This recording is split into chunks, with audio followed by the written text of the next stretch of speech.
Rannsaka verður til hlítar hvort eigendur og stjórnendur bankana hafi komið undan peningum á ólöglegan hátt. Þetta segir einn þekktasti saksóknari Evrópu, Norðmaðurinn Eva Joly, og hvetur til húsleita og harðari aðgerða. Fjársvik og peningaþvottur í skattaskjólum ógna lýðræðinu.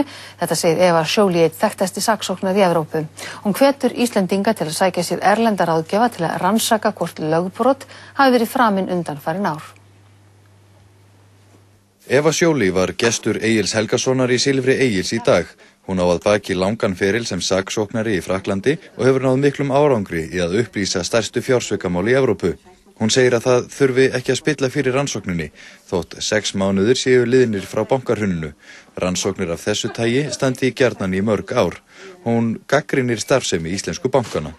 This is really a book example of a bubble, of bad banking, of irresponsibility, of what the lack of international regulations has done, and the Icelandic people are going to pay the invoice exactly like the Angolian pay the invoice for the craziness of their leader.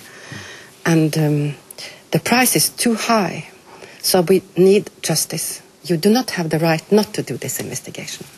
Joly segir að alþjóðleg samvinna sé grundvallaratriði, enda sé bankakerfið alþjóðlegt og ef peningum hafi verið komið undan, séu þeir ekki á Íslandi. Hún segir að reynslan sýni að ekki dugi nein vettlingatök, séu sakamenn spurðir kurteisislega hvort þeir hafi brotið lög, svari þeir yfirleitt neitandi.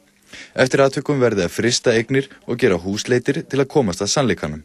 You need to ask the authorities in Luxembourg, Switzerland, Cayman Island questions, but in order to be able to ask these questions, you have to start here.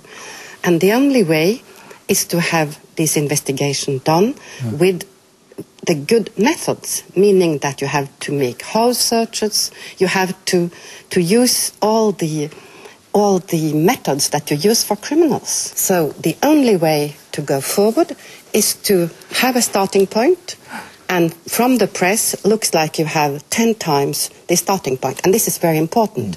You do not need to wait for something to happen. I mean, you have to look on the situation of these people. Is it in relation with what they have officially declared as income used during this year? Yes. And if it's not, you have a starting point for money laundering.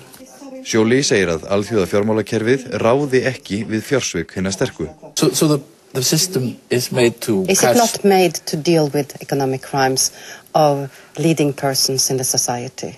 No. And this is undermining democracy. Eva Joly mun funda með sérstakum saksóknar efnahagshrunsins áður en hún hverfur á landi brott og Silfur Egils með viðtalinu við Eva Joly verður endursýnt klukkan 11:30 í kvöld, en auk þess má sjá viðtalið í heild sinni á vefsíðu okkar ruv.is.